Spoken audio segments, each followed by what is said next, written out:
वचनालय के मूल श्री चंद्र भगवान की जय जय जय।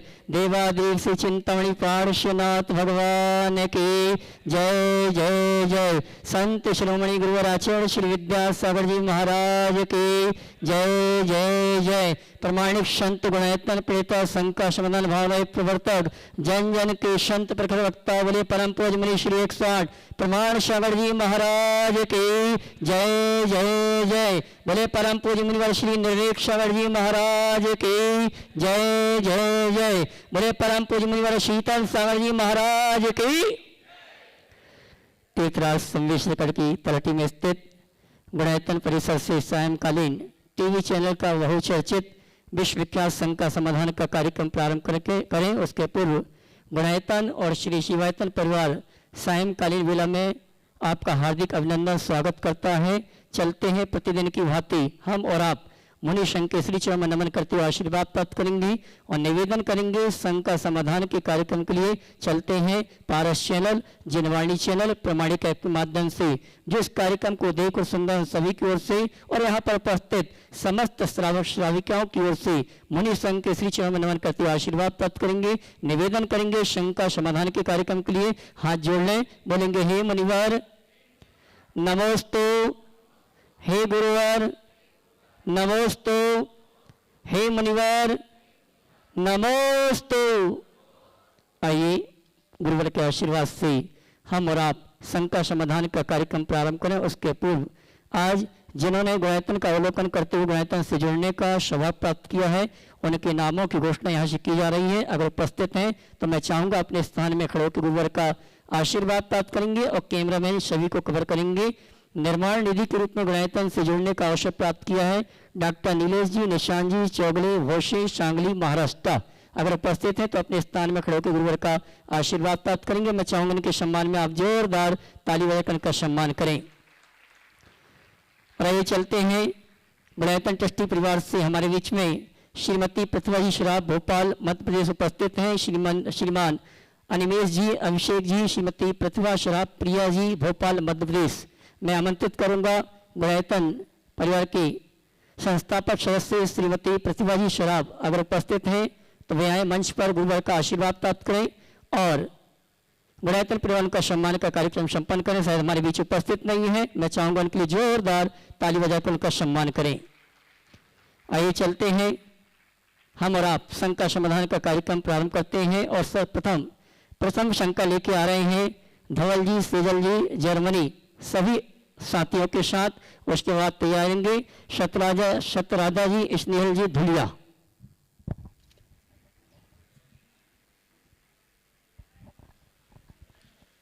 त्रय मुनि महाराज जी के चरणों में त्रिवार नमोस्तु नमोस्तु नमोस्तु। सभी शुल्लक जी महाराज जी के चरणों में इच्छामी इच्छामी इच्छामी। महाराज जी मेरा सवाल है कि रावण को किस कारण से नरक आयु का बंध हुआ? क्या अहंकार से, बाली मुनि पर किए गए उपसर्ग से या सीता जी के अपहरण से? रावण को नरकायु के बंध का उल्लेख तो मिलता है, लेकिन जहाँ तक मुझे स्मरण है कारण नहीं खोला कि किस कारण से नरकायु का बंध हुआ। खोला है क्या? मेरे स्मरण के अनुसार शायद कारण नहीं खोला गया पद्म पुराण में। नरक गया लेकिन नरकायु कब बांधा और वो तो पता है। नरकायु कब बांधा शायद इसका जहाँ तक मुझे स्मरण, हो सकता है मैं चूक रहा हूँ, पर जो लोग भी इस कार्यक्रम को देख सुन रहे हैं यदि उनकी नज़र में आए कहीं उल्लेख हो तो उसकी सूचना जरूर दे ताकि हम सबकी धारणा और पुष्ट हो। नमस्ते महाराज जी। श्रीमान शतराजा जी, स्नेहल जी, धुलिया। उसके बाद तैयारेंगे श्रीमती भावना जी, खुरई। नमोस्तु। त्रय मुनिराजों के चरणों में नमोस्तु नमोस्तु नमोस्तु। सभी शुल्लक जीवों के चरणों में इच्छामी इच्छामी इच्छामी। हे महाराज जी, दूरानुदूर भव्य क्या मोक्ष प्राप्त कर सकता है? यदि नहीं तो फिर दूरानुदूर शब्द के पीछे भव्य क्यों लगाया? दूरानुदूर भव्य के पास शक्ति तो होती पर अभिव्यक्ति का कोई निमित्त नहीं मिलता। 3 प्रकार का सोना, एक सोना जो आपके गले में है, एक वो जो खान में पड़ा है और दूसरा है वह जो अंधपाषाण है। जो सोना आपके पास है वो तो सोना निखर गया, जो अंधपाषाण है उसमें सोना कभी नहीं निकलेगा, वो अभव्य है। और जो सोना खान में ही पड़ा और कभी खान से निकलेगा ही नहीं, वो दुरांदुर्भव है। फिर भव्य शब्द क्यों लगाया? कभी भी नहीं, भव्य शब्द क्यों लगाया? फिर भव्य शब्द क्यों लगाया? भव्य शक्ति है इसलिए भव्य है, पर कभी उसकी अभिव्यक्ति नहीं होगी। नमोस्तु महाराज, नमोस्तु महाराज, नमोस्तु। श्रीमती भावना जी खड़े, उसके बाद तैयार रहेंगे श्रीमती वीणा जी, दिल्ली। मंच पर विराजमान सभी महाराज जियों को मेरा नमोस्तु नमोस्तु नमोस्तु। सभी चुल्लक जी को इच्छामी इच्छामी इच्छामी। महाराज श्री, हमारी शंका यह है कि आदिनाथ भगवान की अवगाहना 500 धनुष थी और महावीर भगवान की अवगाहना 7 फुट थी। हाइट का इतना अंतर था, फिर सिद्धालय में दोनों भगवान जी कैसे विराजमान हैं और एक सिद्ध में अनंत सिद्ध समाहित हैं, कैसे कृपया समाधान ये करें। समस्या उनके लिए जिनके पास शरीर है, वो तो अमूर्त है। अमूर्त में सब समाहित हो जाते हैं। लाइट जल रही है ना, अब हजारों लाइट और जला दो, सब इसमें समाहित हो जाएगी। हालांकि लाइट मूर्त है, सिद्ध परमात्मा अमूर्त है। उस छोटी सी जगह में अनंत समा चुके, अनंत समा जाएंगे। और अवगाहना तो केवल उपचार से है। सिद्धों के आत्मा के प्रदेश का कोई आधार तो है नहीं, केवल एक आकार है, इसलिए उसमें कोई बाधा नहीं है। वो शीश भाग सभी सिद्ध परमात्माओं का लोक के शीर्ष से जुड़ा होता है। स्पर्श नहीं होता, में स्पर्श तो जड़ द्रव्यों का होता है, वो अचेतन है, पर वहाँ टिका होता है, ऐसा समझो। नमोस्तु महाराज श्री। श्रीमती वीणा जी, दिल्ली। उसके बाद तैयार रहेंगे रांची जिले के गुरु हाथू वेद डी गांव के शराब जैन समाज के समस्त शराब बंधु।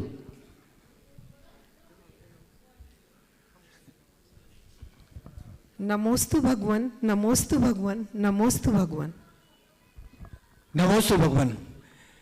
हमारी शंका है, एक्चुअली मुझे रोज ये शंका होती है।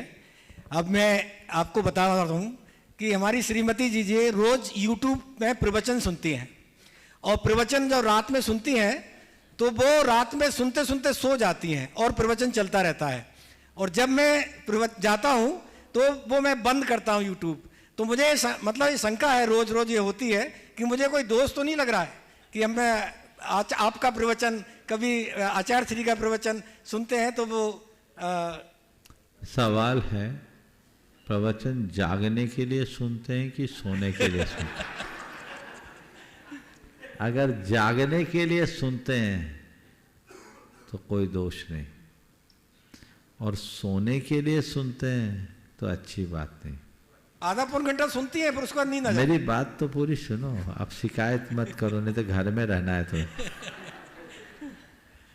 प्रवचन सुनते सुनते नींद आ जाना, और इस भाव से सुनना कि जितना सुनेंगे कम से कम कुछ तो असर होगा।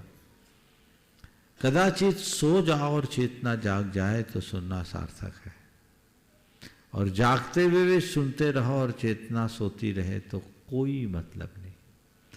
तुम जाग के सो या सो के, जाग के सुनो या सो के सुनो, सवाल चेतना के जागरण का है। किस लिए सुन रहे है ना। और फिर साथ में एक बात जोड़ूंगा, जब सुनना ही है तो लेट के क्या सुनना, गुरु वचनों को विनम्रता से बैठ के श्रद्धा के साथ सुनना। जो काम साक्षात गुरु के समक्ष प्रवचन सुनते समय नहीं कर सकते, वो काम हम परोक्ष में कैसे कर सकते? हम किसी के लेक्चर को थोड़ी सुन रहे हैं, हम क्या सुन रहे हैं? प्रवचन सुन रहे हैं। क्या सुन रहे हैं? प्रवचन। तो प्रवचन तो भगवान की वाणी है, उसको जब तक श्रद्धा के साथ नहीं सुनेंगे तब तक हृदय में कुछ अवतरित भी नहीं होगा। इसलिए श्रद्धा सभर होके सुनो, अच्छे से सुन लो, फिर लेटो, धम्म से नींद आएगी, पता ही नहीं लगेगा, और सपना भी आएगा तो अच्छा आएगा, ऐसा सोचो। मैं YouTube बंद कर देता हूँ जैसे, तो मुझे दोस्त वो ठीक है, बंद कर देना ठीक है, वो आप अपना काम कर रहे हैं, पर मैं चाहता हूँ नौबत ही ना आए। अब एक नियम ले लो कि प्रवचन बैठ के सुनो और नींद आने के पहले सुनो, तो आपकी झपकी से बच सकते। नमोस्तु भगवान, नमोस्तु। रांची जिले के गोटूहातू मेढ़ी गांव के शराब जैन समाज के समस्त सराग बंधु रमेश जी के साथ, अमित जी के साथ सब इकट्ठे आ जाओ। उसके बाद तैयार रहेंगे बांकुड़ा जिले के राजा मेला के शराब जैन समाज के समस्त सराग बंधु। रमेश जी आप भी वहीं पहुंच जाओ, एक साथ पहुंच जाओ, अभी सब आए नहीं।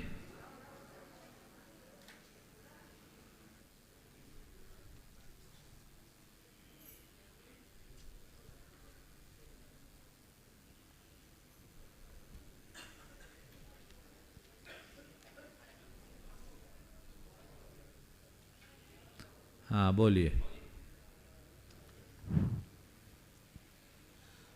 ओम नमो सिद्धेभ्य, ओम नमः सिद्धेभ्य, ओम नमः सिद्धेभ्य। परम पूज्य गुरुदेव मुनि श्री 108 प्रमाण सागर जी महाराज को नमस्तु। समस्त मुनि संघ की जय हो, जैन धर्म की जय हो।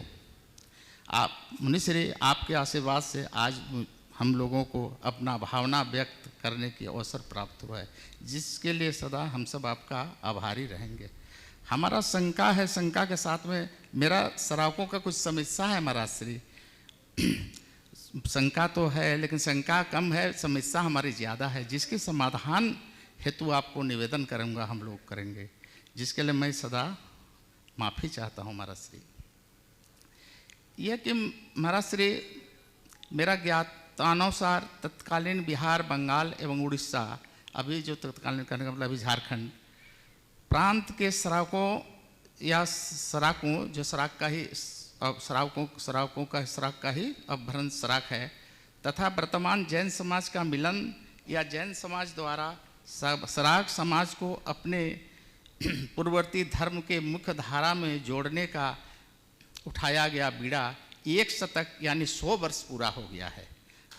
वर्ष 1923 में सर्वप्रथम कलकत्ता निवासी समाजसेवी धर्मात्मा उद्योगपति सेठ श्री बैजनाथ सरावगी जी ने बंगाल, बिहार और उड़ीसा के लुप्त प्राय सरावकों का खोज किया। उन्होंने बताया कि ब्रिटिश गवर्नमेंट की कुछ रिपोर्ट में, कलकत्ता में जो रिपोर्ट है, ब्रिटिश गवर्नमेंट ने कहीं नहीं छोड़ा था इतना, जो एशियाटिक सोसाइटी का बंगाल का गठन किया था ब्रिटिश गवर्नमेंट 1772 में, तो उसमें बहुत विद्वान कॉलोनल लोग रहते थे, जिन्होंने कोई भी जाति, कोई भी धर्म को इस क्षेत्र का नहीं छोड़े थे, और उसका रिपोर्ट वहाँ जमा है, आज भी जमा है।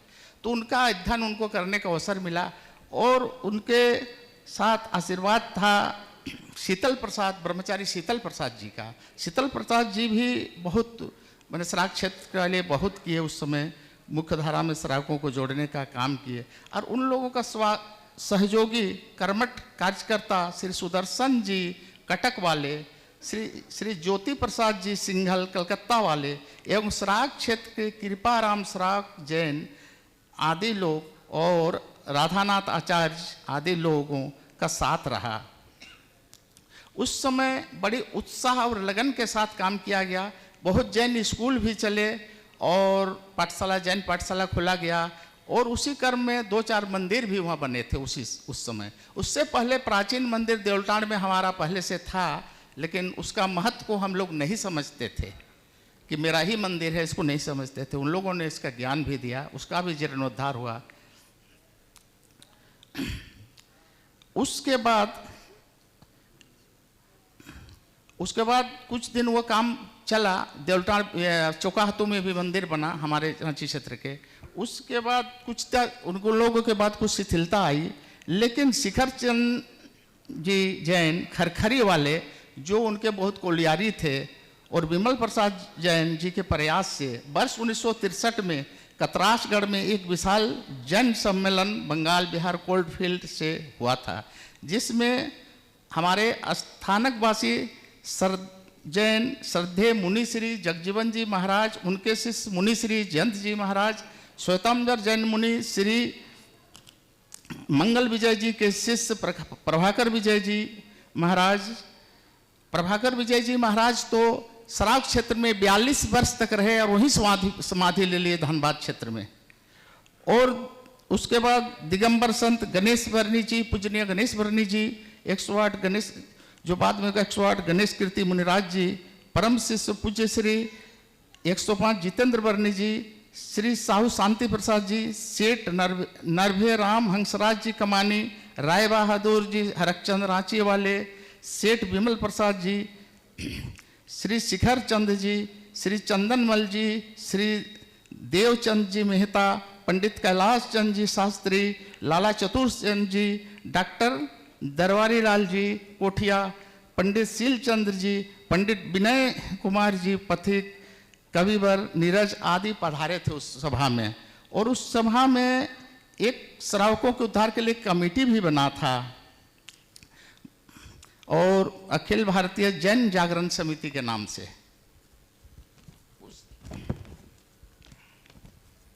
उसके बाद महाराज श्री परम पूज्य गणेश वर्णी जी महाराज श्रावकों को बहुत चाहते थे। इसरी में एक पाठशाला भी था, वहाँ बहुत क्षेत्र के श्रावक लोग, बंगाल और झारखंड के, बिहार के छात्र लोग आके विद्या अध्ययन किए, धार्मिक शिक्षा लिए और क्षेत्र में गए, बहुत विकास के काम किए थे। 1966 में अहिंसा निकेतन बेलचंपा रेहला में है, बेलचंपा आश्रम बेहला में है, जो जयंत मुनि जी का, मानो जयंत मुनि जी का आशीर्वाद से वो चलता था।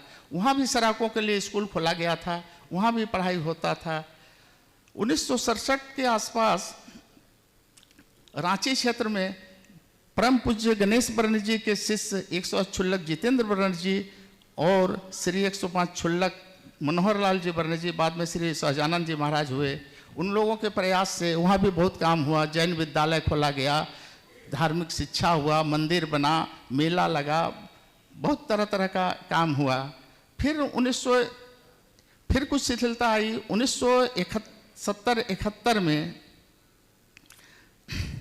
ये बाबूलाल जैन जी जमादार, जो प्रोफेसर थे बड़ौत जैन, दिगंबर जैन कॉलेज बड़ौत के प्रोफेसर थे, उनको खरखरी वाले शिखर चंद जी और विमल चंद जी का मैंने बहुत ही मैंने उनको ये था, निवेदन था कि आप सराज क्षेत्र में कुछ काम कीजिए, क्योंकि वो अखिल भारतीय जैन जनगणना काम उसके पहले कर चुके थे। तो इसीलिए उनको उन्होंने 70-71 में आए और बहुत कठिन परिश्रम किए, और बंगाल, बिहार, उड़ीसा चारों जगहों एक सर्वे रिपोर्ट बनाए, सर्वे किए, और सर्वे के साथ साथ उन्होंने पूरा विवरण दिए, कहाँ क्या समस्या है, क्या ज़रूरत है, क्या है, कितने जैन हैं, एक सर्वे किए। उसके लिए 4 पुस्तक उन्होंने लिखी थी, और उनका उद्गार था हम लोगों को उन्होंने श्रावकों के बारे ऐसा लिखा जो आज हम लोग अपना उसमें तो आहंग नहीं करते हैं महाराज श्री, लेकिन उन्होंने लिखा हमारे पूर्वजों का मतलब जो संस्कार था, जो देन था, उसमें उन्होंने एक जगह लिखे थे, श्रावक क्या है और श्रावक क्षेत्र और उनकी संस्कृति क्या है, यह तो इस पुस्तिका का विषय है। पर यदि अभी 2 ही शब्द कहना हो तो मैं इतना ही कहूँगा, यदि वर्तमान जैन समाज एक विशाल बट वृक्ष है तो श्रावक वे जड़ हैं जिन पर वह वृक्ष पल्लवित होकर विस्तृत हुआ है। यदि वर्तमान जैन संघ जिनेश्वर की एक नूतन प्रतिमा है तो श्रावक उसकी प्राचीन प्रतिमा का अवशेष है। यदि जैन रूप पर्वत की खुदाई करेंगे तो श्रावक उस खुदाई की उपलब्धि होगी। इतनी बड़ी बात बोले, हम लोग का दिल में लग जाता है कि हमारे पूर्वज क्या थे, कुछ मेरे पास संस्कार था, कुछ था, तभी हमको उन्होंने इतने हमारी बड़ाई कर दिए हैं, हम तो कृतज्ञ हैं। तो इस तरह से कार्यक्रम बहुत चलते रहा, लेकिन हमारे बने उतार चढ़ाव भी होते रहा, और उसके आगे श्रावकों का इतिहास तो हजारों साल की बहुत पुरानी इतिहास है और बहुत उतार चढ़ाव है, वो तो बहुत लंबी बात है महाराज श्री। लेकिन उसके बाद 1991, 1992, 1993 परम पूज्य श्रावकोद्धार ज्ञान सागर जी महाराज का हम लोग को सानिध्य मिला। 1991 में उन्होंने एक श्रावक सम्मेलन, छोटी सी श्रावक सम्मेलन हजारीबाग में किए थे। 1992 में रांची में चौमासा किए और श्रावक सम्मेलन किए। 1993 में उन्होंने श्रावकों के बीच प्रवास किए 10.5 महीना, और वहाँ पर एक चौमासा भी किए। उनकी वात्सल्यता इतनी थी और हम लोगों के लिए इतना चाहते थे कि हम उसको अपने मुंह से वर्णन नहीं कर सकते हैं। वो पितृवत माने मार्गदर्शिका करते थे और मातृवत हम लोग को बहुत स्नेह करते थे। इस तरह की उनके व्यवहार था। उन्होंने 2020 में समाधि ली, उसके पहले जहाँ कहीं भी रहे हम सराकों को एक बार साल में कम से कम 1-2 बार अपने सानिध्य उनका प्राप्त होता था। और सराकों का जो धार्मिक या शैक्षणिक जो कार्य है, कुछ जो भी हो रहा था, उसमें सराक उन्होंने 4 समिति चलता था। मैंने सराक ट्रस्ट, एक अखिल भारतीय सराक ट्रस्ट है, एक वेलफेयर सोसाइटी था और एक जैनम फाउंडेशन था, इस तरह से, और एक गाजियाबाद वाला संस्था था। यहाँ पर स्कूल भी चली, बहुत तरह तरह का चला। बंगाल में तो आप हमारा एक सेंटर भी खुल गया था, 2 सेंटर खुल गया था, बांकुड़ा में और पुरुलिया में। लेकिन झारखंड में तो कोई सेंटर नहीं खुल सका। लेकिन उनके समाधि के बाद हम लोग का फिर हरासमेंट होने जा रहा है, फिर बहुत हरासमेंट हो रहा है। बीच बीच में तो जैसे आचार्य श्री बैराग सागर जी महाराज भी एक बार बिहार किए थे, उन्हीं का परम शिष्य परम पूज्य विशल्य सागर जी भी उस क्षेत्र में गए, एक मंदिर के पंचकल नानक भी कराए नवाडी में। लेकिन श्रावकों का फिर भी स्थिति जितना होना चाहिए उस तरह के हम लोग को लगता है महाराज श्री कि उस तरह से नहीं बन पा रहा है। और श्रावक हम लोग बीच बीच में हम लोग को उतार चढ़ाव होते रहता है, और उसमें श्रावकों को जो चाहते हैं जैसा है, जो हमारे लिए जो जितना हमारे पूर्वजों ने किया है, इस सब के लिए कोई हम लोग को जितना होना चाहिए अभी तक हम लोग को प्राप्त नहीं हुआ है। और तो इसमें हम लोग कोई समीक्षा नहीं किए हैं, कर रहे हैं कि हम लोग सराकों की कमी है, कि हम लोग को क्यों हम लोग आज तक इतना सानिध्य मिला, इतना जन समाज का सहयोग मिला और हम लोग नहीं कर सक रहे हैं। यही हमारा शंका है महाराज श्री, और समस्या तो मेरी यही है। तो इसलिए महाराज श्री से मेरा तथा हम सब सराक बंधुओं का करवत हार्दिक निवेदन है कि महाराज श्री का आशीर्वाद तथा प्रेरणा हम सबों को मिले। मुझे पूर्ण विश्वास एवं आशा है हम सब मूल श्रमण श्रावकों को जैन धर्म के मूल धारा में जोड़ने का अवसर प्राप्त होगा, और हम लोग अपने पूर्वजों का आन शान एवं मूल श्रमण जैन संस्कार को बचा सकेंगे। फिर पुनः मैं एवं श्रावक समाज महाराज श्री, आप महाराज श्री से विनती कर रहे हैं, महाराज श्री हम गिरे हुए को उठाने का, बीड़ा उठाने का कृपा करेंगे और हम सबको अपना सानिध्य प्रदान कर हमें कृतज्ञ करेंगे। इसके लिए सदा हम सब महाराज श्री का आभारी बना रहेंगे। मेरा वक्तव्य में जो त्रुटि एवं भूल हुई है उसके लिए मैं क्षमा का प्रार्थी हूँ। जय जिनेन्द्र। एक बार जोरदार करतल ध्वनि से उनका अभिनंदन कर दें। इनके वक्तव्य से स्पष्ट हो गया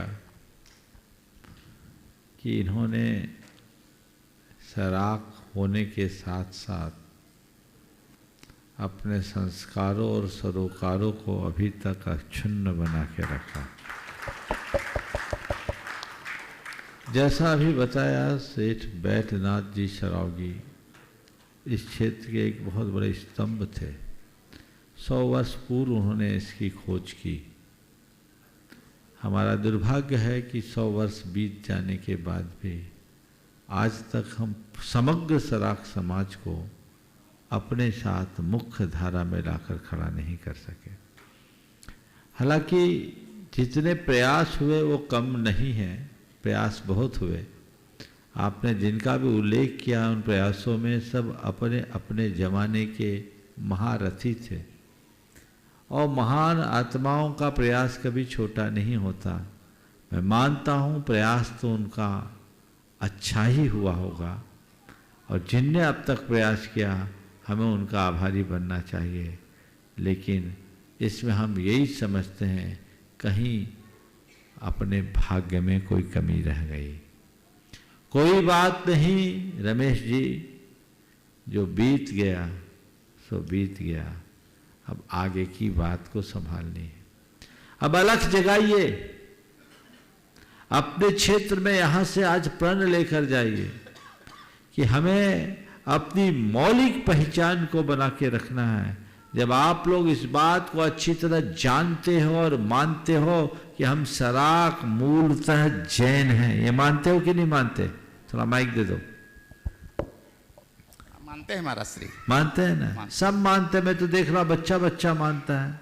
तो जब हम मानते हैं तो अब हमें अपने कर्म में जैनत्व को प्रतिष्ठापित करना है और प्रयास करना है।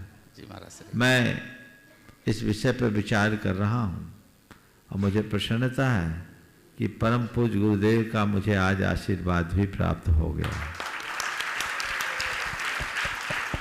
आप लोग आगे बढ़िए, ठोस कार्य योजना बनाकर। मैं चाहता हूं कि अब ऐसा काम हो कि फिर 100 साल बाद किसी रमेश को कहने का मौका न मिले, अपितु रमेश कहे तो कहे कि हमने 100 साल में विशाल वट वृक्ष का रूप धारण कर लिया। हमें ये भावना अपने अंदर जगानी होगी और इसके लिए आप लोगों को आगे आना होगा, क्योंकि आपकी भाषा, आपकी रीतियां, आपके संस्कार को आप अच्छे से समझते हैं। मैं बहुत जल्दी एक अच्छी कार्य योजना बनाना चाहता हूं और उस कार्य में अब आप लोगों से भी कहूंगा, पूरे देश के लोगों को कहूंगा कि इस अभियान के हिस्सा बनिए। किस रूप में आप अपनी भागीदारी दे सकते हैं ये तो मैं समय पर बताऊंगा, लेकिन ये एक बहुत उत्तम उपक्रम है। ये हमारे अपने भाई बंधु हैं, हमारे अंग हैं और हमें इन्हें गले से लगाना चाहिए, इन्हें आगे बढ़ाना चाहिए। जैन समाज में अनेक जातियां हैं, सबके अपनी अपनी रीति है, रिवाज है, पहचान है, परंपरा है, पर हमें अपनी जातीयता को चाहे जैसे रखो, पर हमारा धर्म जैन है, इस बात को हमें नहीं भूलना चाहिए। तो रमेश जी, एक अलग जगाने की जरूरत है पूरे सराग भाइयों में। जी जी महाराज श्री, कि हम जैन हैं तो जैन क्या है और जैनत्व तो मेरे जीवन में किस भांति आए। अभी कुछ लोगों में बहुत अच्छी भावना है, वो जैन संस्कार को पूरी तरह जी भी रहे हैं, पर बहुत सारे लोग ऐसे हैं जो कहते हैं हम जैन हैं पर कुछ नहीं कर पाते, क्योंकि उनको मालूम नहीं है जैन क्या है। जो जानेगा नहीं वो मानेगा कैसे। मैं चाहता हूं आप लोग जानिए और मानिए, जानने का उपक्रम कीजिए। एक हमें ऐसा शंखनाद करने की आवश्यकता है और पूरी समाज से भी मैं यही कहूँगा, सराग बंधुओं से, कि जब धर्म से जुड़ोगे तो जीवन अपने आप निखरेगा। सराग समाज के इतिहास को मैंने जितना जाना और समझा है, उससे मैं इस निष्कर्ष पर पहुंचता हूं कि कभी ये जैन समाज की अग्रणी समाज थी, इस क्षेत्र की तो मुख्य समाज थी, समाज में सर्वप्रतिष्ठित समाज के रूप में जानी जाती थी। आज किसी वजह से थोड़ी पीछे हुई है, तो मैं चाहता हूं ये समाज अब फिर से अग्रिम पंक्ति में आकर के बैठे और आगे बढ़े। और इसके लिए आप सबको ठानना होगा। आज जितने लोग यहाँ हैं, प्रतिदिन लोग आ रहे हैं, प्रण लेकर के जाओ। अब हमें जन्म के साथ कर्म से जैन बनना है, जनत्व की कसौटी में खरे उतरना है, अपनी खोई हुई पहचान को फिर से वापस लाना है, तभी इस अभियान को गति मिल सकेगी। सबको आशीर्वाद। सराग जैन समाज के भाई अमित जी उसके बाद तैयार रहेंगे। बांकुड़ा जिले की राजा मेला गांव से हुई। रमेश जी कुछ बोल रहे क्या और कुछ बोलना है? महाराज श्री, कभी कभी बहुत दुख की बात है, बहुत दुख लगता है। एक थोड़ा सा आपसे निवेदन करूंगा। हम लोग उड़ीसा में जैनम फाउंडेशन ज्ञान गुरु ज्ञान सागर जी महाराज के प्रेरणा से वह काम कर रहा चाहा, तो हम लोगों ने गए वहाँ। ब्रह्मचारी, हम लोग का ब्रह्मचारी मनीष जी भी गए थे। वहाँ गांव में घुसने नहीं दिए, सराव गांव में। क्यों घुसने नहीं दिए? बोले कि हम लोग बौद्ध हैं, हम लोग जैन नहीं हैं। सराव हैं, हम लोग बौद्ध नहीं हैं। फिर हम लोग गए और दिल्ली वाला भी आए। वहाँ एक बड़ी विशाल मीटिंग हुआ, मतलब वहाँ के जो समाज था, खुर्दा, पुरी और भुवनेश्वर 3 जिला का एक समाज है, तो उन लोग का कमेटी है, उन लोग कमेटी से बात की, एक मीटिंग हुई। कुछ श्रावक लोग बौद्ध भिक्षु भी बन गए, क्योंकि उन लोग को जापान से आदमी आके कन्विंस करता है कि आप बौद्ध श्रावक, तो बौद्ध में भी श्रावक होता है, बौद्ध में भी सरमन है, तो आप बौद्ध श्रावक मैंने बौद्ध श्रावक हैं। इस तरह का बहुत काम किया गया है। एक गांव है वहाँ पर 500 श्रावक घर है, वहाँ बौद्ध समाज से बहुत ज़्यादा काम कर दिया गया, बड़ा बड़ा हॉल बना दिया गया, बहुत तरह तरह का। तो हम लोग जब गए तो बोले कि भाई आप लोग, एक मीटिंग हुई तो मैं बोला कि आप लोग जैन नहीं हैं। नहीं, हम लोग जैन नहीं हैं, हम लोग बौद्ध हैं। तो ठीक है, तो हम बोले कि भाई बौद्ध धर्म को आप लोग जानते हैं? तो उसमें कुछ बुद्ध भिक्षु भी था, हाँ जानते हैं। तो मैंने कहा कि भाई ठीक है, बौद्ध धर्म में त्रिपिटक के बाद आपको एक मध्यमग्गा शास्त्र लिखा गया था अशोक के टाइम में। मध्यमग्गा वो तो अर्धमगधी भाषा में है, जैसे हमारे जैन धर्म के श्वेतांबर जनों में अर्धमगधी भाषा में सब शास्त्र है, वैसे ही उन लोग अर्धमगधी भाषा में है। तो मध्यमग्गा मध्यम मार्ग लिखा गया था, इसलिए कि वो प्रचार करने में असुविधा होता था, मांसाहारी देश था। कहाँ श्रीलंका चले गए, चीन चले गए, वहाँ तो प्रचार हमारे जैन धर्म हुआ नहीं, जबकि हमारे महावीर भगवान भी समकालीन थे। तो हम बोले कि भाई उसमें लिखा गया कि त्रिकोटि मांस खा सकते हैं। त्रिकोटि का मतलब मांस को, किसी जीव को हत्या नहीं करेंगे, किसी को हत्या कर, एक कोटि किसी जीव को हत्या करने के लिए प्रेरणा नहीं देंगे, और किसी के मांस को मांग के नहीं खाएंगे।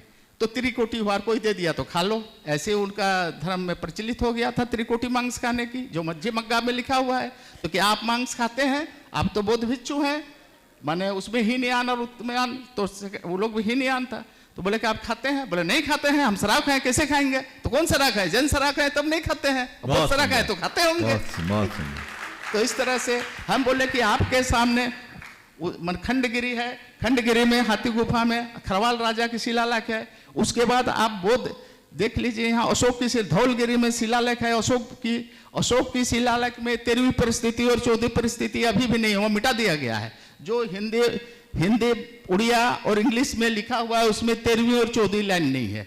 13वीं और 14वीं लाइन महाराज श्री क्या है कि 13वीं लाइन और 14वीं लाइन है कि हम लोगों ने इतिहास में आज तक पढ़ा था कि अशोक ने 100 आदमियों का वध किया और ग्लानि से बौद्ध धर्म अपना लिया, जबकि वो हमारे जैन धर्म की राजा चंद्रगुप्त मौर्य की पोता थे और तो अपना लिए। लेकिन उसमें कहीं कौन मारा नहीं लिखा हुआ है, लेकिन वो 13वीं और 14वीं परिस्थिति में लिखा हुआ है। कलकत्ता के लाइब्रेरी में जमा था वो, रखालदास बनर्जी पाली भाषा में, पाली भाषा का लास्ट मान्य मिला रखालदास बनर्जी का ट्रांसलेट को। तो उसमें लिखा हुआ है कि वो सरमनों का सबसे ज्यादा क्षति हुआ। तो सरमन कौन थे?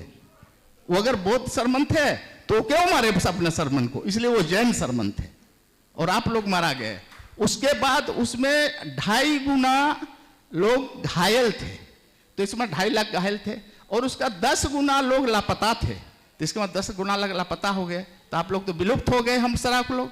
इस तरह की बहुत घटनाएं हैं। तब लास्ट में वो लोग बना कि भाई सही बात है, तब वहाँ हम लोग को घुसने दिया। यही कृति जैन है, मांझी है, हम लोग यही चौका हाथू के जैनम फंड आज भी वहाँ पर काम कर रहे हैं। लेकिन हाँ, कृति काम कर रहे हैं महाराज श्री, लेकिन उतना जितना विकास होना चाहिए नहीं हो रहा है, थोड़ा कमी है। बहुत बहुत आपके अध्ययन के लिए सबको अभिनंदन करना चाहिए। ये बात आप सबको जानना चाहिए कि उड़ीसा, खासकर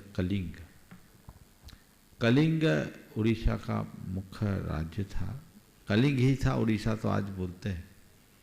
और उस समय कलिंग की सीमा में बिहार, झारखंड सब आता था, बंगाल भी आता था।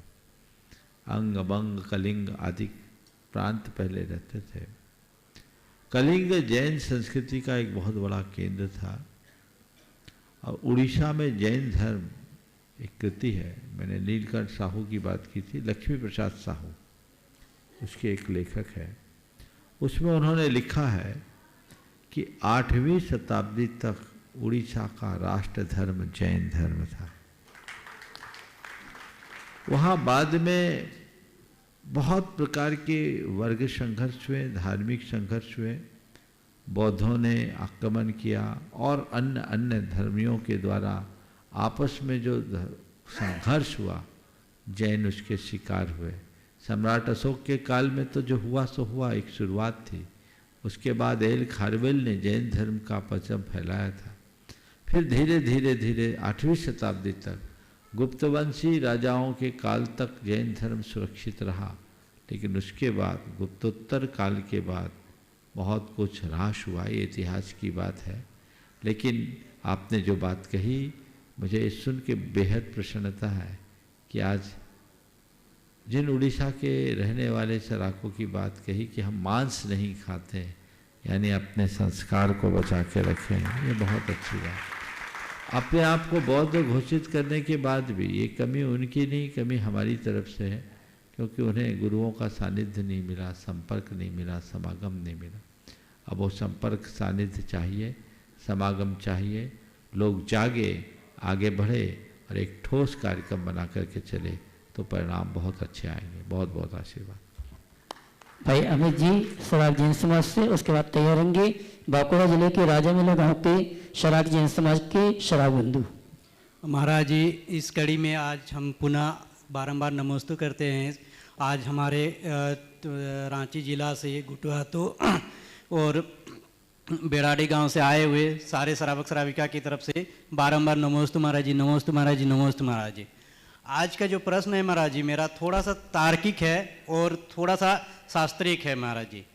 तो जैसे बहुत समय पहले का बात है, शायद मैं 4 या 5 क्लास में था, तब पापा मेरे बगल में ही खड़े हैं, वो मुझे बताए थे कल्पवृक्ष के बारे में, कल्पवृक्ष के बारे में बताए। फिर भगवान आदिनाथ प्रभु जब आए तब कल्पवृक्ष लुप्त होने की कगार में थी, और कल्पवृक्ष जब लुप्त हो गई तो भगवान आदिनाथ ने हमें कला सिखाई, असी मसी कृषि और वाणिज्य। तो हमारे सराग जैन जितने भी हैं सुदूरवर्ती क्षेत्र में रहते हैं और ज़्यादातर किसान हैं महाराज जी। तो कृषि जो कार्य है महाराज जी, इसमें मैक्सिमम हमें कृषि करते समय अनगिनत जीवों की हत्या होती है महाराज जी। जैसे हल चलाते हैं तो कीचड़ रहती है, कीचड़ के अंदर बहुत सारे अनगिनत जीव होते हैं, जैसे केंचुआ होते हैं और भी बहुत सारे जीव होते हैं। हर कड़ी में, कृषि के हर कड़ी में जीव हत्या होती है महाराज जी। तो इसका पाप हमें क्या लगता है या नहीं लगता है? और साथ ही साथ महाराज जी अगर पाप लगता है तो भगवान ने हमें ऐसा क्यों, ये गुण क्यों दिया कि कृषि करें? और क्या सराक पहले से कृषि ही थे कि वाणिज्य में थे? और अगर पाप लगता है महाराज जी तो क्या हमें इस कृषि से छोड़ के वाणिज्य की ओर अग्रसरित होना चाहिए या औद्योगिक क्षेत्र में अग्रसरित होना चाहिए? क्योंकि हमारे सराक अभी भी मतलब 50 एकड़ 100 एकड़ जमीन ऑक्युपाई किए हैं जो खेती करते हैं। देखिए, आपने बहुत ही अच्छा सवाल और प्रासंगिक सवाल किया। सबसे पहले हमें ये जानना चाहिए कि भगवान ऋषभदेव ने असी मसी कृषि विद्या वाणिज्य और शिल्प रूप जो षटकर्म का उपदेश दिया है, ये उत्तम कर्म के रूप में कहा है और इसे आर्य कर्म की संज्ञा दी। क्या कहा है? आर्य कर्म। आर्य कर्म का मतलब होता है सत्पुरुषों का कर्म। ये जीविका के साधन है जिनके माध्यम से अर्थोपार्जन किया जाता है। अर्थोपार्जन के कर्म में कृषि कर्म है जिसे उत्तम कर्म कहा गया है। लोक में एक कहावत है, उत्तम खेती मध्यम बान अधम चाकरी दुख निदान। खेती उत्तम है, व्यापार मध्यम है और चाकरी अधम है। खेती को उत्तम कर्म के रूप में कहा। अब आपका जो सवाल है कि कृषि का कर्म यदि उत्तम कर्म है तो कृषि में होने वाली हिंसा क्या वांछनीय है? बात केवल इतनी सी समझने की है कि खेती में हिंसा होना और हिंसा की खेती करना दोनों में बड़ा अंतर है। आप खेत में जो हल चलाते हैं वो फसल उगाने के लिए चलाते हैं या जीवों को मारने के लिए चलाते हैं? फसल उगाने के लिए महाराज जी। तो आपका काम क्या है? आप बीज नहीं बोएंगे तो लोग क्या खाएंगे? किसान अनाज उत्पन्न नहीं करेगा तो व्यापारी क्या बेचेगा? आज व्यापार भी कोई करता है तो उसके पास जो सामान आता है किसान के पास से आता है। उद्योग भी अगर कोई लगाते हैं तो उसमें माइनिंग होती है, अन्य तरह के बड़े बड़े इंडस्ट्रीज लगते हैं तो उसमें कितना बड़े बड़े बॉयलर भट्टे सब कुछ तो लगाए जाते हैं। हिंसा हर प्रकार के व्यवसाय में है, पर सदैव ध्यान रखना व्यवसाय की हिंसा क्षम्य है, हिंसा का व्यवसाय अक्षम्य है। तो व्यवसाय में हिंसा हो यथासंभव सावधानी रखें। कृषि जो परंपरागत कृषि है उसमें उसे स्वीकार किया गया, उसे आरंभी हिंसा के रूप में लिया गया। लेकिन आजकल जिस तरह की खेती होने लगी है, जिसमें कीटनाशक आदि का अंधाधुंध प्रयोग किया जाने लगा है, ये हिंसा है जो स्वीकार करने के योग्य नहीं है। ऐसी खेती से बचना चाहिए। जहाँ तक जैन समाज की बात है, जैन आज व्यापारी के रूप में ज़्यादा देखने में आते हैं क्योंकि शहरों के जैन व्यापार करते हैं। लेकिन केवल व्यापारी ही जैन नहीं थे, चारों वर्ण के लोग जैन धर्म का पालन करते थे और किसानी करने वाले जैन बहुलता से थे। आज भी महाराष्ट्र और कर्नाटक में तो ज़्यादातर जैनी कृषक ही हैं और मध्य प्रदेश में भी खासकर बुंदेलखंड के इलाके में बड़े बड़े किसान हैं, खेती करते हैं। आप लोग भी अगर खेती करते हैं तो इसे कमतर ना आके। हाँ, ये बात अलग है कि वर्तमान में कृषि से किसानों को उतना लाभ नहीं मिल पा रहा है। इस दृष्टि से यदि कोई दूसरे व्यवसाय की ओर झुकाव हो तो बुरा नहीं है, पर यह मानना कि कृषि का कर्म हिंसा का कर्म है उचित नहीं है। उसे उसी संदर्भ में देखकर करना चाहिए। नमस्ते महाराज जी, नमस्ते महाराज जी, नमस्ते महाराज। बांकुड़ा जिले के राजामेला गांव की शराब जैन समाज के समस्त शराब बंधु उसके बाद तैयार रहेंगे। पुरुलिया जिले के काशी वीरिया गांव के शराब जैन समाज के शराब बंधु। महाराज श्री बांकुड़ा जिले के राजामेला गांव के सारे सराकों की तरफ से आपको बारंबार नमोस्तु नमोस्तु नमोस्तु। और छुल्लक महाराज जी को इच्छामी इच्छामी इच्छामी। महाराज जी, मेरा ये प्रश्न था कि श्रावक 18 पाप स्थानक से कैसे बच सकते हैं? कैसे बच सकते हैं? 18 पाप स्थानक से कैसे बच सकते हैं? देखिए, पाप के अनेक स्थान हैं, बस पाप को पाप समझो पहले और उससे मन वचन काय से दूर हो जाओ तो पाप स्थानों से बचा जा सकता है। समझ गए? अलग अलग प्रकार से पाप के स्थान को निरूपित किया गया है। हमें इसका ध्यान रखना चाहिए कि कहाँ कहाँ पाप हो रहा है। बस जहाँ हिंसा है, अभी प्रथम चरण में तो ये ध्यान रखो, जहाँ हिंसा है वो अधर्म है, हम उससे बचना। बैठिए। पुरुलिया जिले के काशी वीरिया गांव के समस्त शराब बंधु उसके बाद तैयार रहेंगे। बड़ा ट्रस्टी अशोक जी सुषमा जी खोरे। पुरुलिया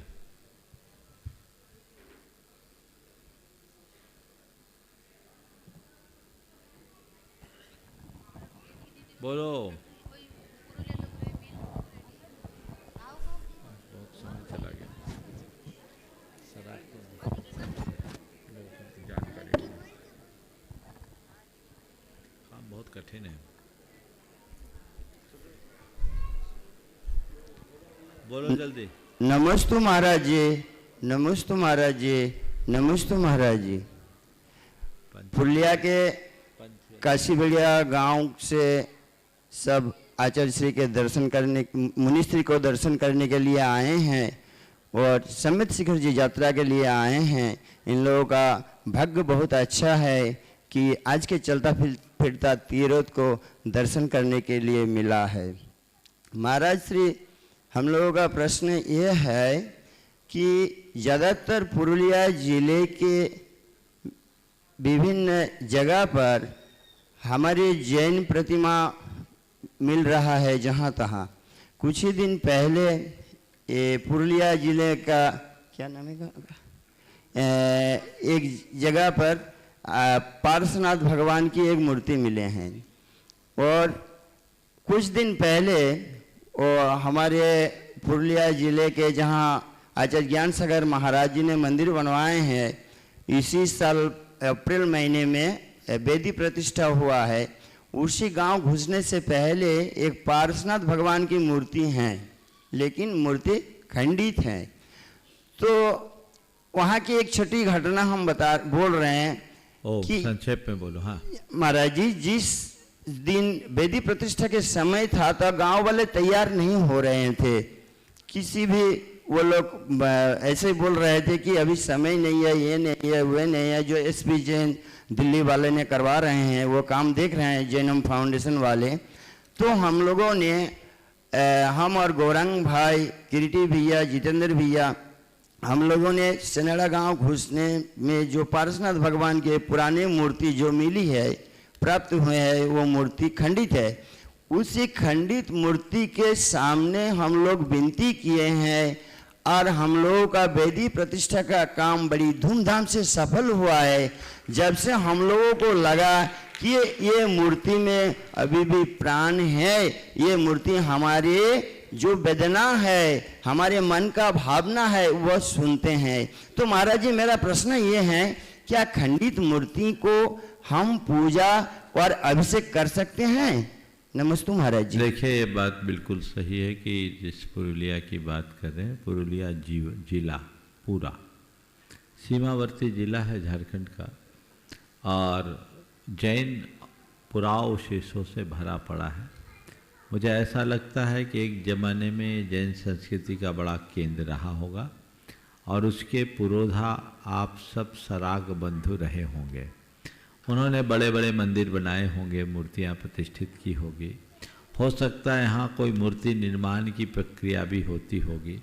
पाकबीरा आदि में जो हजार साल पुरानी प्रतिमाएं हैं और लगभग इसी काल की जो प्रतिमाएं उपलब्ध होती है, ये दिखता है, इस बात का प्रमाण दिखता है कि उस काल में यहाँ जैनों का बाहुल्य रहा होगा। आपने जिस प्रतिमा की बात की है, शास्त्रों के अनुसार 100 वर्ष से प्राचीन प्रतिमा अगर थोड़ी बहुत खंडित है तो भी पूज्य है। समझ गए? 100 वर्ष से प्राचीन व्यंगित प्रतिमा को भी शास्त्रों में पूज्य बताया, बशर्ते सिर धड़ से अलग ना हो जाए, मूल अंग खंडित ना हो। वो पूरी खंडित थी कि थोड़ी बहुत उंगली खंडित? महाराज जी, बीच से इसी पोर्शन से कमर के जगह से खंडित हैं। और निश्चित जो भी हो, कई जगह ऐसी बातें प्रकाश में आती है, प्राचीन प्रतिमा है और लोग पूछते हैं, लोगों की मान्यताएं, भावनाएं पूरी होती है। जब प्रत्यक्ष में ये सब दिख रहा है तो उसको नकारना तो असंभव है। और पूरी प्रतिमा हो, थोड़ी बहुत अंग उपांग खंडित हो, तो 100 वर्ष से प्राचीन होने पर उसे पूज्य माना है। लेकिन अंग ही खंडित हो जाए तो वेदी में विराजने के योग्य नहीं। ऐसे रखा है महाराज। बहुत बढ़िया। श्रीमान अशोक जी नमस्ते महाराज। तैयार रहेंगे। बड़े ट्रस्टी श्रीमान विपिन जी, अशोक नगर महामंत्री वैष्णो तीर्थ थोवन जी। महाराज जी को नमोस्तु नमोस्तु नमोस्तु। एलग जी छुल्लक जी को इच्छामी इच्छामी इच्छामी। महाराज जी, धनतेरस पर सब धन प्राप्ति के लिए अलग अलग क्रिया करते हैं। जैन धर्म के अनुसार कौन सी क्रिया हमें करनी चाहिए? 4 बातों के माध्यम से बताइए। देखिए, धनतेरस के दिन जो भी मान्यताएं हैं वो जैन धर्म के साथ उसका कोई संबंध नहीं। जो वैदिक मान्यता है वो अपनी जगह है। जैन धर्म के अनुसार सच्चे अर्थों में धनतेरस मनाना है तो तेरस को भगवान महावीर कायोत्सर्ग में लीन होकर के समोसरण का परित्याग करके गए थे। 2 दिन तक वे योग निरोध की प्रक्रिया में समोसरण से रहित हुए और फिर चतुर्दशी की रात्रि के अंत में प्रत्यूष बेला में अमावस्या के प्रातः स्वाति नक्षत्र में उन्हें निर्वाण की प्राप्ति हुई। तो मैं तो ये कहता हूँ, धनतेरस को जीवन के लिए ध्यान तेरस के रूप में बदलो। समझ गए? और ध्यान के लिए तेरस अपनाओ। 2 दिन का उपवास करो, ध्यान करो, भगवान को निर्वाण हुआ, हमें निर्वाण भले ना हो पर हमारा मोक्ष मार्ग पुष्ट हो। ये तपस्या अगर व्यक्ति करे तो अति उत्तम है। ये बात आज चलन में आ गई है कि धनतेरस के दिन धन लेकर आएंगे तो हमारे जीवन में धन बढ़ेगा। तो मुझे नहीं मालूम दुनिया के जिन देशों के लोग ऐसा कोई धनतेरस नहीं मनाते, उनके पास धन की कमी तो नहीं दिखती है क्या? तो ये सब चीज़ें हैं, एक लोक रीति है, लोक मान्यता है। आप अगर किसी तिथि विशेष के दिन धन संपत्ति खरीद करके लाए, सामान खरीद कर लाए, उससे मुझे कोई एतराज़ नहीं।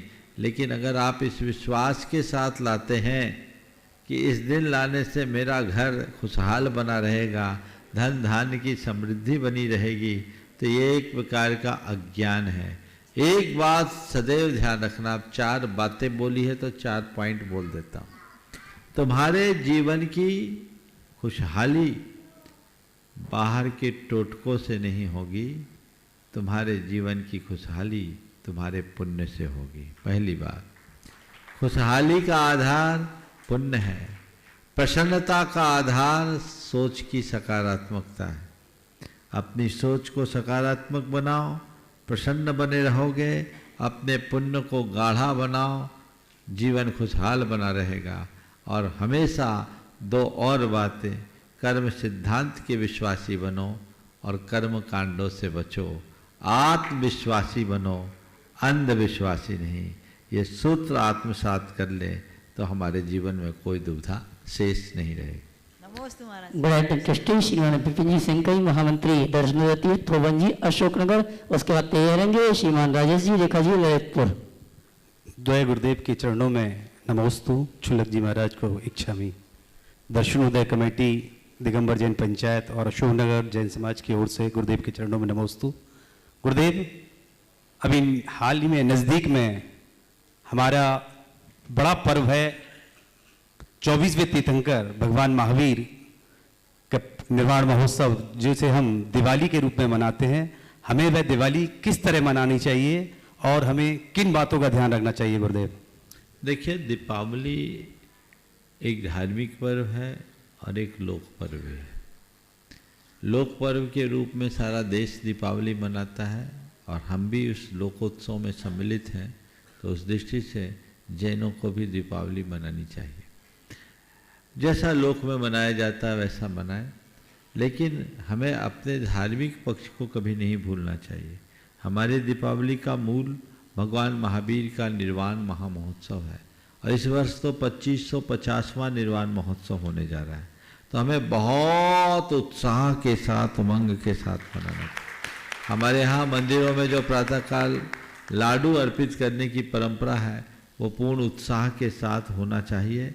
और दीपावली के दिन लोग, चूँकि लोक पर्व है और लोग पूजा पाठ भी करते हैं, घरों में भी पूजा होती है, प्रतिष्ठानों में भी पूजा होती है। मैं इस पूजा को अपने धार्मिक प्रतिबद्धता का एक प्रतीक मानता हूँ। हम पूजा आदि करते हैं तो शुभ संकल्प लेते हैं। खासकर व्यापारी दीपावली के दिन पूजा करते हैं, नए एक शुरुआत अपने करते हैं, तो दीपावली के दिन वही पूजा करते समय शुभ लाभ लिखते हैं। इसके अर्थ को समझिए। हमें लाभ इष्ट नहीं है, लाभ के साथ शुभ भी चाहिए। शुभ मंगल कल्याण क्षेम का द्योतक है, तो हम केवल लाभ की तरफ नहीं देखते हैं, हम लाभ के साथ शुभ देखते हैं। तो ये हमारे जीवन में होना चाहिए। पूजन भगवान महावीर के निर्वाण के बाद उसी दिन गौतम स्वामी को केवल ज्ञान हुआ, तो जैन धर्म के अनुसार शाम के समय इसीलिए दीपोत्सव करते हैं और गौतम स्वामी की पूजा अर्चा आदि करते हैं। तो शाम के समय गौतम स्वामी की पूजा करें और इसी को सरस्वती पूजा के रूप में भी देखा जाता है। उन्हें केवल ज्ञान रूपी लक्ष्मी की उपलब्धि हुई और गणेश गौतम का ही नाम है, इसलिए लक्ष्मी और गणेश का परिणय हुआ। गणेश ने कैवल्य की लक्ष्मी को प्राप्त की, तो प्रतीक में लोग लक्ष्मी गणेश की पूजा करते हैं। जैन धर्म में गौतम गणेश की, गणधर की पूजा और केवल ज्ञान रूपी लक्ष्मी की पूजा करते हैं। उसमें 16 कारण के प्रतीक स्वरूप 16 दीप जलाए जाते हैं। 64 रिद्धियों के प्रतीक स्वरूप उसमें 4 दीप मिलाकर 64 दीप बना देते हैं। 64 पूरे की पूरी ज्योति जलाते हैं और उस समय पूरे परिवार के साथ भगवान महावीर का अष्टक पढ़ो, मंगलाष्टक पढ़ो, महावीराष्टक पढ़ो, गौतम स्वामी की पूजन करो, जिनवानी की पूजा या लक्ष्मी केवल ज्ञान रूपी लक्ष्मी की पूजा करो। जो हमारी विधि है उस विधि के अनुसार मांगलिक करके बही आदि में जो शुभ लाभ आदि लिखा जाता है वो लिख दें। और ये पूजा दिन के ही समय करें, रात्रि में पूजा का हमारे यहाँ कोई विधान नहीं है, दिन की पूजन करना चाहिए। मुझसे बहुत लोगों की सूचना आई कि इस बार दीपावली की पूजा का मुहूर्त क्या है। मैं तो कहता लाडू चढ़ाओ और आकर के अपने प्रतिष्ठान की पूजा कर लो। पर बहुत सारे लोगों ने जब पूछा तो मैंने अभी अभय भाई से बोला, भाई कब का मुहूर्त है? तो इन्होंने शोध करके जो दिया है, अभी अच्छा बुरा सब उनके खाते हैं, इन्होंने जो दिया है मैं आप लोगों तक कन्वे कर रहा हूँ। सुबह पुष्कर नवांश में 6 वृश्चिक लग्न और पुष्कर नवांश बड़ा उत्तम योग है। 6:51 से 7:05 तक एक मुहूर्त आप 13 तारीख को प्रातःकाल कर सकते हैं। दूसरा मकर लग्न में 1:32 से 11:32 से 11:47 तक का एक समय है। इस अवधि में अपनी पूजा की शुरुआत कर सकते हैं। और तीसरा यही 2 मेरे ख्याल से उपयुक्त है, 11:32 से 11:47 और 6:51 से 7:05। और यदि बाद में करना चाहें तो फिर कुंभ लग्न में पुष्कर नवमांश है 1:40 से 1:55 तक। इस अवधि में आप नोट कर लें, इस अवधि में आप कार्य कर सकते हैं। सूचना दे दो। जय हो गुरुदेव। रमेश जी रेखा जी ललितपुर अपनी शंका का समाधान प्राप्त करें। उसके पूर्व अमेरिका से शेपाली दीदी आपके श्री चरणों में नमन करते हुए आशीर्वाद चाह रही हैं। महावीर स्वामी की 2550वीं निर्माण महोत्सव के अवसर पर NRI प्रमाणिक पाठशाला के द्वारा शुभ स्वस्थ अहिंसात्मक पर्यावरण अनुकूल श्रावक संस्कार से परिपूर्ण दीप बनाने के लिए एक प्रतियोगिता आयोजित की गई है। इसमें भारतवासी प्रवासी भारतवासी सभी एक साथ भाग ले सकते हैं। कंपटीशन नंबर 1 में घर में बनी खाद्य रंग और चावल या अन्य आटे से बनी रंगोली। कंपटीशन नंबर 2 गेरू और खड़ी से बने मारना। प्रतियोगिता नंबर 3 पर्यावरण अनुकूल वस्तुओं से बनाए हुए वंदनवार घर में बने हुए ग्लाइटर का प्रयोग कर सकते हैं। प्रतियोगिता नंबर 4 स्वास्थ्य हेतु कुछ नियमों का पालन करते हुए दीपावली में अहिंसात्मक व्यंजन बनाए जा सकते हैं। प्रतियोगिता में भाग लेने के लिए कृपया यह फॉर्म 14 नवंबर 2023 तक भरें। ये फॉर्म प्रमाणिक ऐप और मुनि श्री प्रमाण सागर जी की वेबसाइट पर उपलब्ध है। सभी आयु समूह में प्रथम और द्वितीय पुरस्कार दिए गए हैं। आप सभी को भाग लेने की शुभकामना। महाराज श्री भाग लेने वालों को आशीर्वाद प्रदान कर मार्गदर्शन देने की कृपा करें। मंच पर बहुत अच्छा कार्य है, हर वर्ष ये लोग करते हैं अहिंसा के प्रचार प्रसार के लिए। सभी को इसमें भाग लेना चाहिए। बोलिए। मंच पर विराजमान महाराज श्री को ललितपुर से आर के परिवार का नमोस्तु। मंच पर विराजमान सवाल कर लो जल्दी से। हाँ महाराज श्री, हमारा तो सवाल यही था, लेकिन हमारी श्रीमती जी कुछ पूछ रही हैं। महाराज जी, हम प्रतिक्रमण में पढ़ते हैं 3 मूर्ता होती है, देव मूर्ता, लोक मूर्ता, तीसरी मूर्ता कौन सी होती है? तो देव मूर्ता, गुरु मूर्ता, लोक मूर्ता। लोक में चली आ रही अज्ञानपूर्ण प्रवृत्तियों को लोक मूर्ता कहते हैं। इस प्रकार आज के सत्य को यहीं पर विराम। बोलिए परम पूज्य आचार्य गुरु श्री विद्यासागर जी। जय